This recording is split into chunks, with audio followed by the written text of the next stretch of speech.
खुदावंद के लोगों, आज हम मेरे साथ निकालिए मुकद्दस मरकज़ की मार्फत लिखी गई खुदावंद की मुकद्दस अंजील मुकद्दस मरकज़ की मार्फत लिखी गई और उसका 16वां बाब हम पढ़ेंगे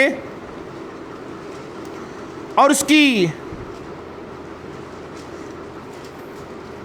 14वीं आयत से शुरू करके हम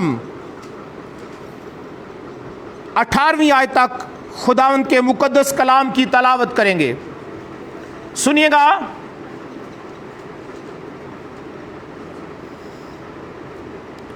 फिर वो उन 11 को भी जब खाना खाने बैठे थे दिखाई दिया और उसने उनकी बेतकादी और सख्त दिली पर उनको मलामत की, क्योंकि जिन्होंने उसके जी उठने के बाद उसे देखा था उन्होंने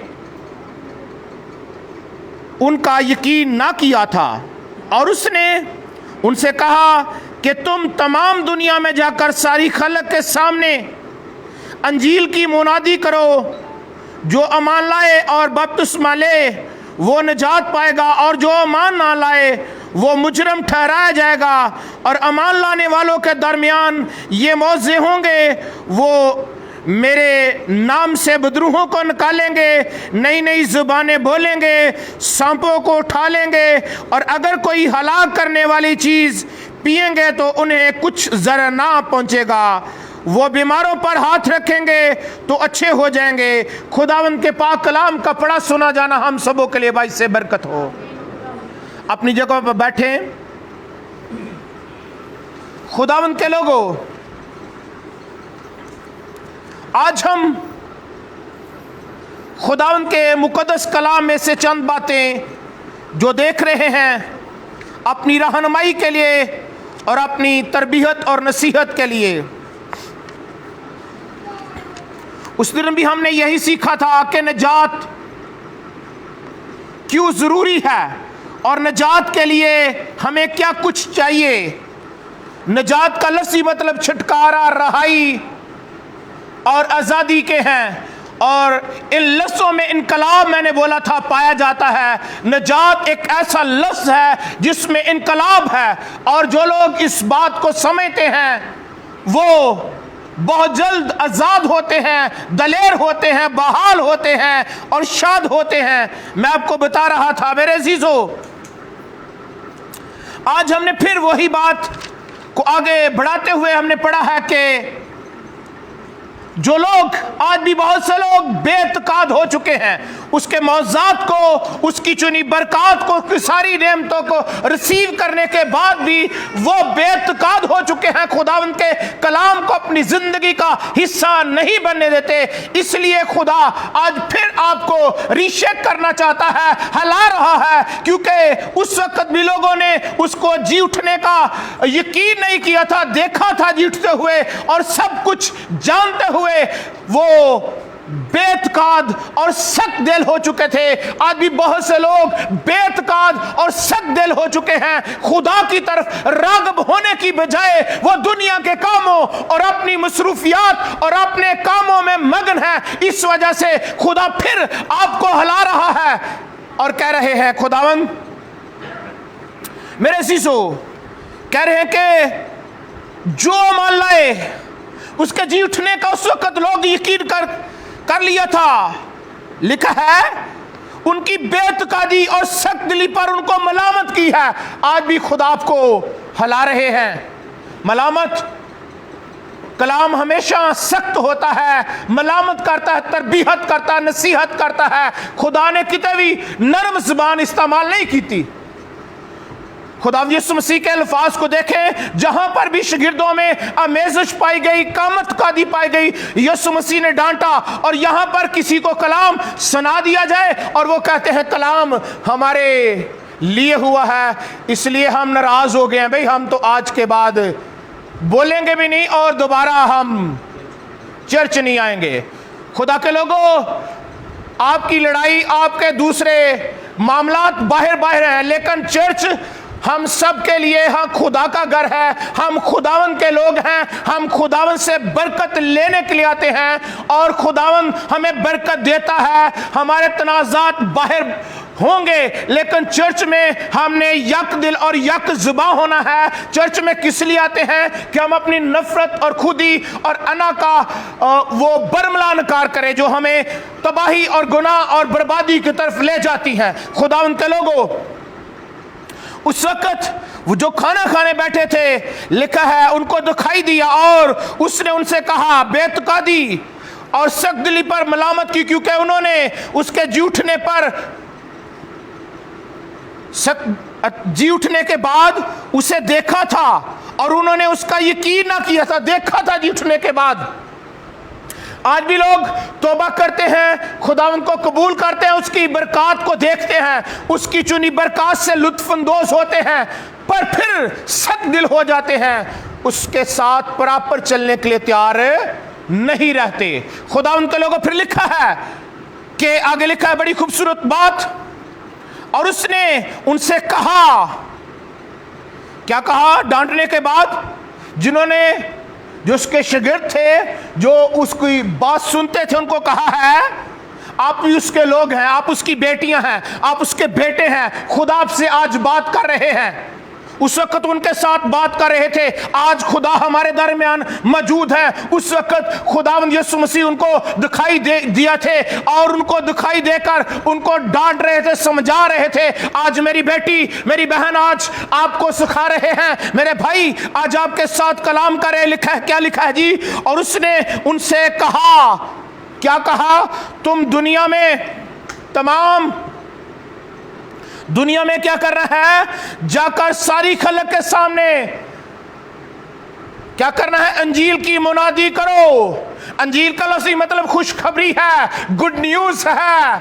बहुत सी गुड न्यूज होती है, किसी के बेटा पैदा हुआ, किसी का ब्याह हो गया, किसी के बहुत प्रमोशन के बाद उसको बहुत ज्यादा अच्छे मौके मिल गए। लेकिन मेरे चीजों, ये गुड न्यूज है, सारी हमारे लिए गुड न्यूज है। लेकिन खुदा का कलाम जो हमें गुनाह और मौत और बीमारी और तंगी और परेशानी और लानतों से निकालता है और हमें अब्दी मकान में बिठा देता है, ये बड़ी गुड न्यूज है जो हमें लानत का फर्जंद नहीं रहने देता। ये गुड न्यूज लोगों को बताओ क्या है कि आप गुनाहगार नहीं रहेंगे, आप बदकार नहीं रहेंगे, आप खूनी नहीं रहेंगे, आप बुत परस्त नहीं रहेंगे, आपकी नाफरमानी जाती रहेगी, आपकी मकारी खत्म हो जाएगी, आपके अंदर खुदा की कुदरत आगे आ जाएगी, जिसके बायस आप पिस रहे थे जिन बीमारियों, जिन मुश्किलातों, जिन परेशानियों, जिन दुखों और जिन कबाहतों के बायस आप आंसू बहा रहे थे, अब आंसू नहीं, आप आंसुओं के बायस खुशी, हालेलुया, और अदासी के बाद अब और कुछ नहीं बल्कि वो आपकी जिंदगी में और आपके खानदान में राज करेगा, जो आसमान और आसमानों की वस्तुओं में नहीं समाता, आपके खानदान में राज करेगा। हालेलुया। लिखा है और कहा, तुम तमाम दुनिया में जाकर क्या करो जी? अंजील की मुनादी करो। मुनादी किस तरह की जाती है? मुनादी जानते हैं? क्यों जी?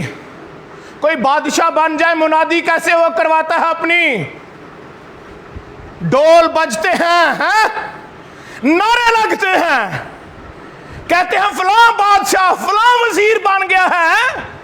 लोग ढोल पर रक्स करते हैं और जब अपने चाहने वालों के घर में ढोल के साथ जाते हैं, भाई मैं जीत गया हूं, मेरी फतह हो चुकी है, ईमानदारों आपको गरजने की जरूरत है, आप फतह पा चुके हैं। हालेलुया। मुनादी करो। मुनादी क्या है? मुनादी जब होती है तो लोग रक्स करते हैं, लोग बड़े भंगड़े डालते हैं और बड़ी खुशी और शादमानी मिठाइयां बांटी जाती हैं। क्या करो? मुनादी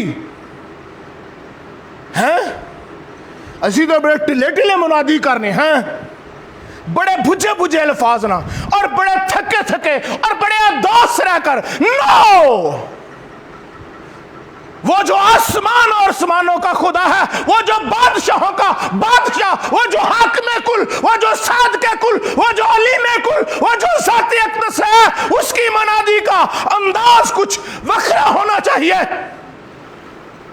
हैं? कर्च जानते जिस कर्च जाओ भंगड़े पाने शुरू कर दो, हैं? नारे मार, हालेलुया हालेलुया हालेलुया, तारीफ तारीफ हम्द हो।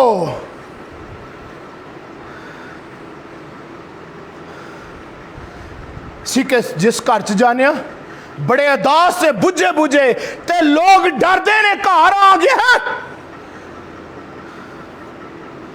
नहीं। जिस घर में आप दाखिल हो, आप ईमानदार हैं, उस घर में इनकलाब बरपा हो, उस घर में बड़ी बेदारी और बड़ा जलाल हो। क्या लिखा है? और उसने उनसे कहा है, तुम तमाम दुनिया में क्या करो? तमाम दुनिया में जाकर सारी खलक के सामने क्या करना है? खुशखबरी सुनानी है। खुशखबरी से क्या होता है? ताजगी आ जाती है। खुशखबरी, जब खुशी की खबर लोग सुनते हैं, वो जिन आंखों में आंसू होते हैं, उन होंठों पर कहल कहके लगने शुरू हो जाते हैं खुशी की खबर सुनते ही। और जो बहुत बड़ा बीमार हो ना, उन्हें पता चल जाए तेरी रिपोर्टा ठीक आ गया ने, बंदा अद्धा तंदुरुस्त हो जाता है। की पता चलता है? फिजिकल तू ठीक है। की पता चलता है? क्या चलता है जी? तू फिजिकल क्या है? बदनी तौर पर तेरे अंदर कोई बीमारी नहीं। वो क्या हो जाता है? और कुछ ही दिनों के बाद वो बिल्कुल ठीक हो जाता है। और आपको बताया जा चुका है, आपको मैं फिर बताना चाहता हूं, क्या आपके यीशु ने आपकी लानतें उठा ली हैं और आपकी बीमारियां उठा ली हैं और आपको गमों से, बीमारियों से, लानतों से आजाद कर दिया है। रिपोर्ट जिस्मानी भी ठीक है तो रूहानी भी ठीक है। अब खुशी किस तरह की होनी चाहिए? हालेलुया। ऐसरा दी बड़ी टिलियां ना मारे करो, ऐसरा दी मार। जब ताली बजानी है तो असी रूहानी भी ठीक है तो जिस्मानी भी ठीक है। तो फिर आसमान दे लश्करां दा खुदा मेरा रात दा यीशु इंतजार कर रहा, बांह फैलाए खड़ा। हालेलुया। जिस तरह दुल्हा अपनी दुल्हन के लिए बाहें फैलाता है, वो जो राजों का राजा है यीशु मसीह है, आपकी मोहब्बत का मुंतजर, आपको चाहने वाला, और वो बाहें फैलाए खड़ा है। वो जो कलीसिया गुनाह, परेशानी में, मुश्किलात में जा रही है, मेरी बेटी इधर ना जाना, मेरे बेटे इधर ना जाना, वो कहता बल्कि मेरी बाहों में आ जाना। हालेलुया। क्या लिखा है जी? मुनादी करना, सारी खलक के सामने जाकर अंजील की मुनादी, खुशी दी खबर सुनायो। भाई वो कहता मैं तुम्हारी नाराजियों पर क्या करूंगा?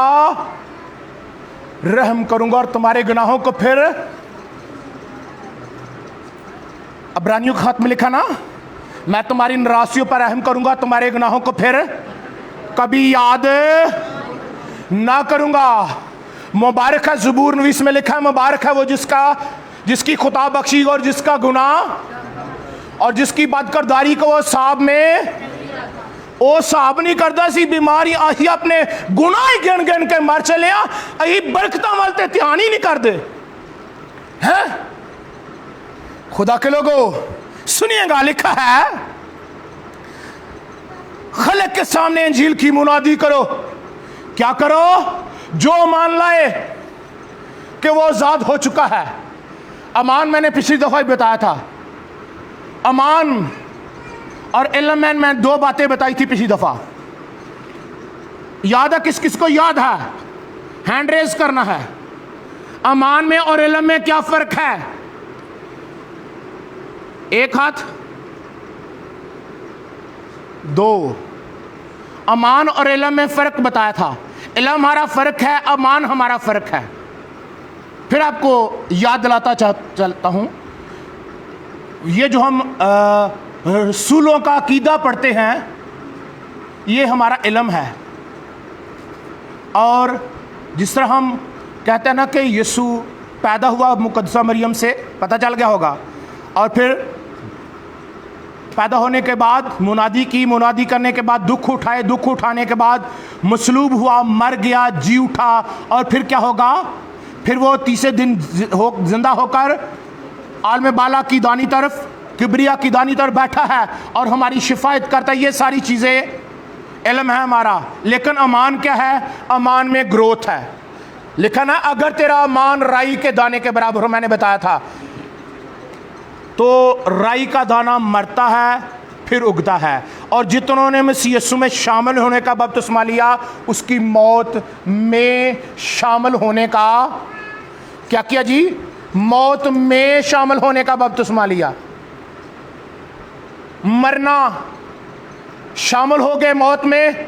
और रसूल आज़म रोमियो की कलीसिया में कहते हैं कि अगर उसके साथ मुए तो ज़रूर उसके साथ जिएंगे भी हैं। तो हम ये भी पढ़ते हैं कि जो मुआ गुनाह से, और गुनाह नहीं रहा, गुनाहों की तरफ नहीं देखना बल्कि अपने खुदा की तरफ देखना है जो आपको बरकतें देने के लिए तैयार है। रोमियो के खत में लिखा है, खुदा के बरगज़ीदों पर कौन नाश करेगा? जिनको खुदा रासबाज ठहराता है, कौन उन पर लानत करेगा? कोई नहीं। अगर खुदा ने आपको मुकद्दस ठहरा दिया है और पाक कर दिया है, तो दुनिया की कोई हस्ती आपका मुखालिफ होकर कुछ नहीं बिगाड़ सकती। और क्या लिखा है? जो मान लाए और बपतिस्मा ले। अमान लाने के बाद क्या है? बपतिस्मा, मरना है।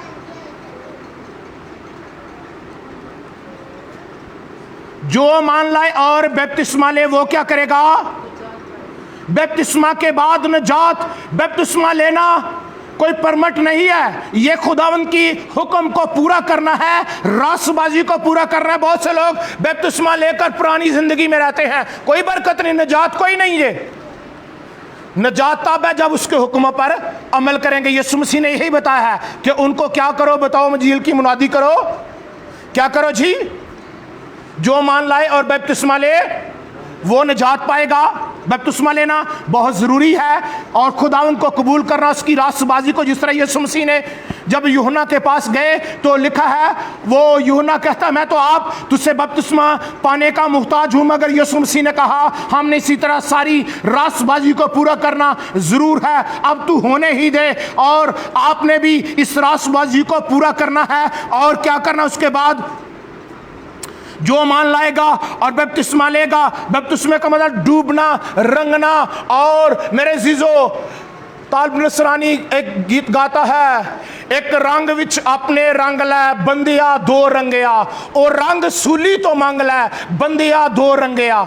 जब रंग सूली से मिल जाता है, लहू का रंग, तो फिर हम एक हो जाते हैं। और हमारी और खुदा की सोचों में जब आकाई हो जाती है तो फिर क्या होता है? फिर बड़े बड़े काम होते हैं, फिर बीमारों पर हाथ रखते हैं, बीमार अच्छे होते हैं। और फिर बदरूहों को, बदरूहें आपको देखकर, आपका सुनकर चीखती और चिल्लाती और भाग जाती हैं। और इब्लीस लर्जिश खाता है। इब्लीस को किसी बड़े टाइटल से कोई खौफ खतरा नहीं है। इब्लीस को किस चीज से खतरा है? अगर इब्लीस को खतरा है तो वो सिर्फ किससे है? वो सिर्फ आपसे। अगर आपके अंदर यीशु मसीह है तो हालेलुया। आपसे तब खतरा है अगर लश्करों का खुदा आपके अंदर है। हालेलुया। जो मान लाए और बपतिस्मा ले वो निजात पाएगा। निजात का मतलब मैंने बताया था रहाई, मखलसी, छुटकारा। और रहाई क्यों जरूरी थी मैंने बताया था, क्योंकि ये बेचारा गुनाह में गिरने के बाद फिर बहाल ना हो सका। ये लानतों का मुर्तकब रहा। ये गुनाहों में जिंदगी गुजारता रहा। पर खुदा ने जिसको अपनी शबीह पर बनाया था, जिस तरह हम देखते हैं, हम किसी मूवी को देखते हो जो हमारे फैमिली की हो, या कोई एल्बम देखते हो जहां पर हमारी तस्वीर आ जाए, वहां पर हम जैसे भी क्यों ना हो, हम वहां पर गौर करना, मैं कितना प्यारा हूं, हैं? मैं कितनी प्यारी हूं, ये देख मेरे आईज यहाँ पर कितनी प्यारी है ना। भावे मेरे वो अखा छोटियां हो ना। और कुछ लोगों की वो अपने आप अपनी तस्वीर पर आकर रुक जाते हैं। और खुदा ने हमें किस पर बनाया है? अपनी शबीह पर। और खुदा सारी चीजों को जानता है। इसने गुनाह किया है, इसने नाफरमानी की है, पर खुदा बागे अदन से निकालने के बाद अपनी सूरत इस पर गौर करता रहा। किस तरह इसको बचाऊं, किस तरह छुटकारा दूं, किस तरह इसके लिए रहाई का काम करूं। बड़े मुकद्दसीन नबी भेजे और बहुत से लोग भेजने के बाद खुदा को कोई मुश्किल जवाब ना मिला।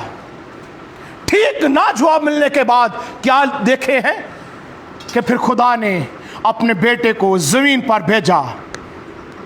उसने कलाम खुदा में लिखा है, खुदा ने दुनिया से ऐसी मोहब्बत की कि उसने अपना इकलौता बेटा बख्श दिया ताकि जो कोई इस पर मान लाए हलाक न हो बल्कि हमेशा की जिंदगी पाए। और उस जिंदगी देने के लिए अपने बेटे को भेज दिया। मेरे अजीजों, हम यहां पर भी पढ़ते हैं, जो मान लाए वो क्या करेगा?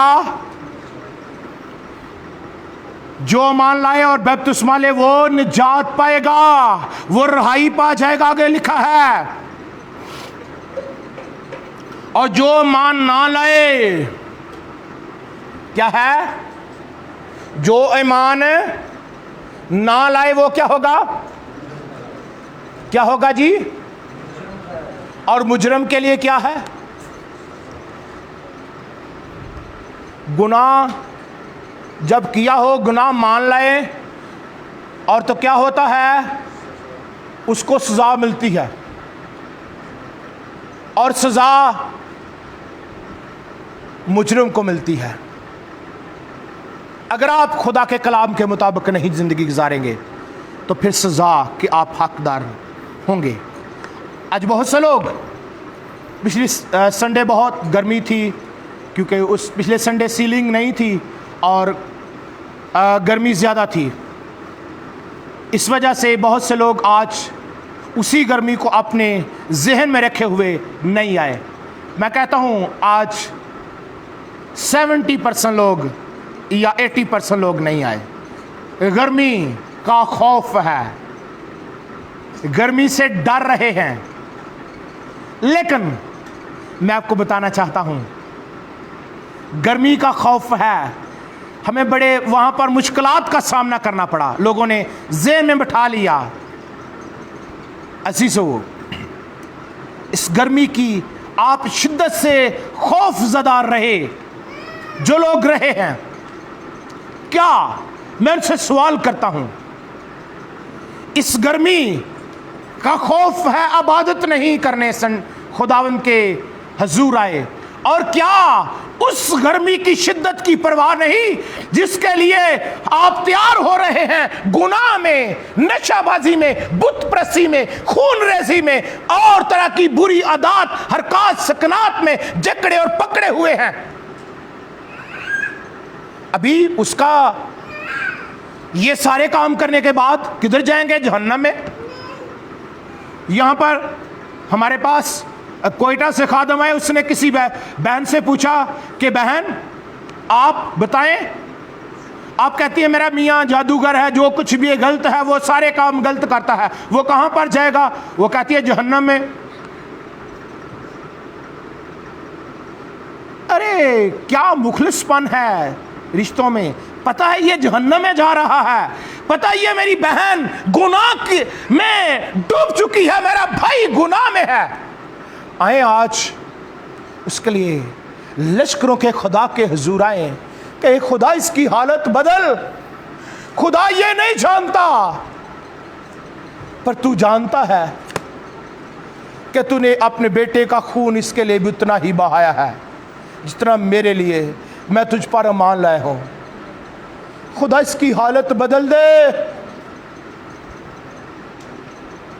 मर जाए तो कोई भैन भरा ते चीखा निकल जांदियां ने, असी ढावा मार मार रोने हैं। मेरा भाई चला गया, मेरी बहन मुझसे जुदा हो गई, मुझे क्यों ना रोना है? जुदाई का सदमा है। अगर आपके बहन भाई रूहानी तौर पर मर चुके हैं, उनकी उस डेड हालत पर आंसू बहाए। खुदा तू जानता है, खुदा ये मर चुकी है, खुदा ये आग में चली जाएगी कुछ देर बाद, खुदा इसको देख, खुदा ये तेरी बेटी है।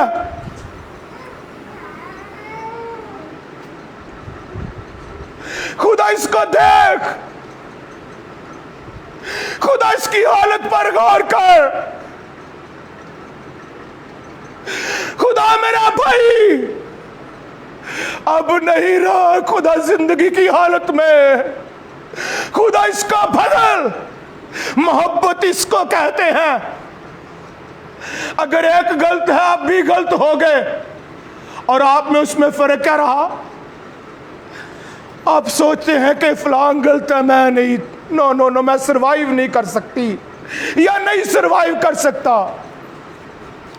आप अपनों के लिए आंसू बहाएं। आपका खुदा हालात बदलने की कुदरत रखता है। आप जिंदा खुदा के बेटे हैं, फौजों के रब को जानते हैं। वो हालात को यकसर बदल देता है, वो तूफानों के रुख मार देता है, वो दरियाओं को तोदे की मानद खड़ा करके अपने लोगों को बीच में गुजारना जानता है।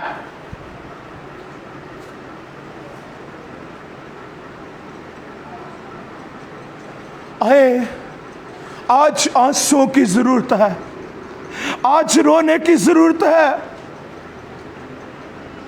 आज कहे खुदा तू अपना जलाल जाहिर कर।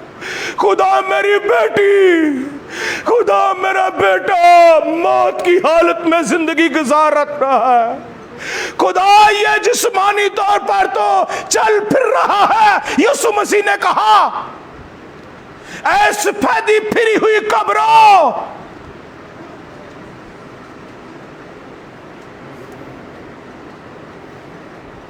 खुदा उनके लोगों, मैं आपको बताना चाहता हूं, आज अपनी जिंदगी पर गौर करें।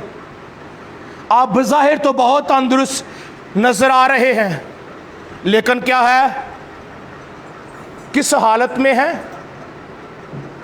मौत की हालत में। मौत फतह का लुकमा बन गई। जिस मौत से आप खौफजदा हैं, वो लुकमा बन चुकी है। वो कहता है मैं मर गया था, अब जी उठा हूं, अब अब्दुल्लाबाद जिंदा रहूंगा। मौत और आलमे रवा की कुंजियां मेरे पास हैं, मेरे खोले हुए को कोई बंद नहीं कर सकता और मेरे बंद किए को कोई खोले नहीं सकता। क्यों? उसके हाथ में इख्तियार है। और वो कहता है, अख्तियार वाला क्या कहता है? अख्तियार वाला क्या कहता है? जो तुम मेरे नाम से, क्या कहता है? जो तुम मेरे नाम से मेरे बाप से मांगोगे वो तुम्हें, जो तुम चाहोगे तुम्हारे लिए, जो तुम जमीन पर बांधोगे, जो तुम आसमान पर बांधोगे, मेरे चीजों जो कुछ आप कहोगे यानी वो हो जाएगा। आपके मुंह में कुदरत का कलाम है। आए आज उस कलाम को लेकर, जिस तरह हन्ना की आंखों में आंसू आ रहे थे, वो भीगी भीगी प्रस्तुत कर रही थी, होंठ हिल रहे थे, भीगी भीगी प्रस्तुत थी और आवाज नहीं निकल रही थी। अंदर दुख हो ना किसी का, सिसकियां निकलती है ना। कई दफा दूसरों शर्मा रहे होते हैं पर छुप छुप कर रो रहे होते हैं। अंदर दर्द होता है ना, अंदर दर्द होता है कि नहीं खुदा, नो, आप उस दर्द को, सिसकी अंदर दर्द है किसी के लिए, है ना।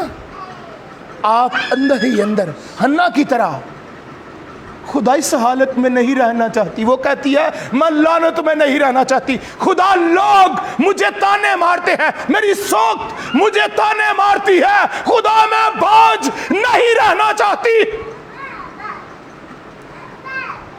आप अगर गुनाह में नहीं रहना चाहते, बीमारी में नहीं रहना चाहते, तो फिर उसके हुजूर आंसुओं का भीगा भीगा नजराना देना पड़ेगा, है ना।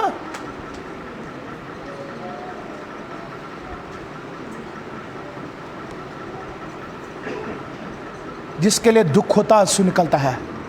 जब यीशु मसीह ने यरूशलेम की तरफ देखा ना, जो हैकल खंडर बन चुकी थी और कबूतर फरोश थे, वहां पर यीशु मसीह रोए हैं।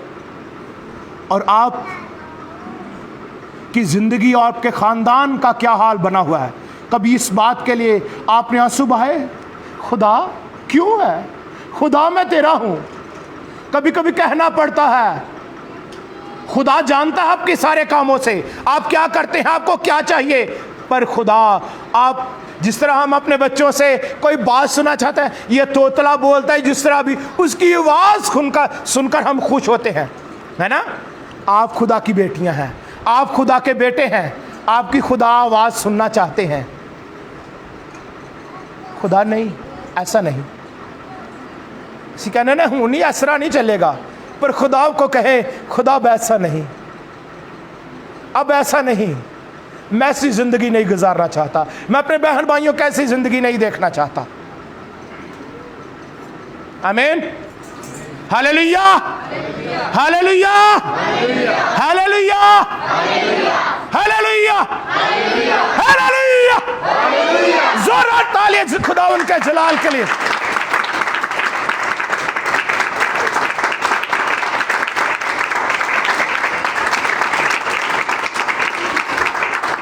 Hallelujah, hallelujah.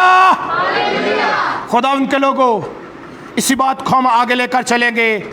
वक्त काफ़ी हो चुका है, हम वक्त की कदर करते हुए लिखा है, हमने पढ़ा है कि तुम जाकर सारी खलक के सामने, तमाम दुनिया में सारी खलक के सामने इंजील की मुनादी करो, और जो मान लाए और बपतिस्मा ले वो निजात पाएगा, जो मान ना लाए वो मुजरिम ठहराया जाएगा।